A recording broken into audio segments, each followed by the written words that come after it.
Good evening. My name is Chris Steineger, and I'm a state senator from Kansas City, Kansas. I want to talk to you this evening about the United States' relationship with Cuba.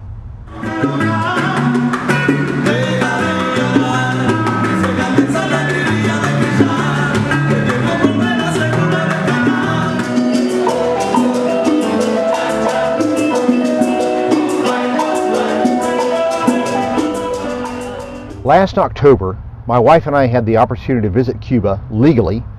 We attended an environmental conference. Well, in the week we spent in Cuba, we got to meet a lot of people. The people at the airport, the professors at the conference, taxi drivers, waiters, waitresses, bartenders, etc. And we came away with some opinions and thoughts. I want to share those with you this evening. The United States should end our 40-year-old trade embargo and travel restrictions with Cuba. We should open up trade relationships tomorrow with that country. This trade embargo helps no people. It doesn't help the American people. It doesn't help the Cuban people. It really doesn't help the American government, and it certainly doesn't help American business. The only people that are helped by the U.S. trade embargo is the communist Cuban government in Havana. And how so? It's because they can blame all of their mismanagement on us. And here's how they do it.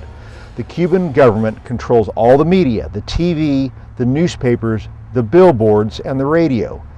And through that medium, they have convinced the Cuban people that it's the Americans' fault for all their problems. If the streets don't get paved in Havana, it's the American blockade that causes the problem.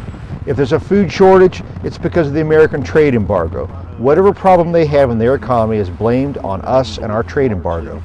Cuban people aren't stupid. They know that what they're being told is not the truth. Let me give an example of what's happened before. In old Eastern Europe, during the Cold War, the Eastern communist countries blamed all their problems on us, the West. Well, their people eventually figured it out and they changed their government. And everything's been better in Eastern Europe ever since. The same can happen in Cuba. As a big nation with over 300 million people, the United States has nothing to fear and everything to gain from normalizing relationships with Cuba. Cuba isn't a military or economic threat to us. The truth is it's our own current policy towards Cuba that is the outdated relic. The idea of Americans helping the less advantaged people to better themselves is American foreign policy at its finest.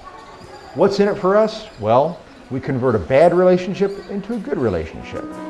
We gain export opportunities for Kansas wheat and beef, as well as American manufactured goods. And most importantly, we gain a warm weather destination. And if you're from Kansas City, like I am, when it's 0 degrees in January, a warm Cuban vacation sounds like a pretty good place to be. Finally, we help to rebuild our relationship and our reputation as Americans, the helpful people. The most important thing we need to do is reach out to the next generation of young Cubans and educate them about how much better their country could be. We should establish high school exchange programs, we should establish college exchange programs, and we should establish government exchange programs with the next generation of young Cubans so that they can learn about us and our ways and we can learn about them. With that, I appreciate your time this evening. And I would encourage you, my fellow Americans, let's end our trade embargo with Cuba, make some new friends, influence the next generation of young Cubans. If you'd like to talk more about this, email me or call me. You can visit me at my website, www.chrissteineger.com. Thanks and good evening.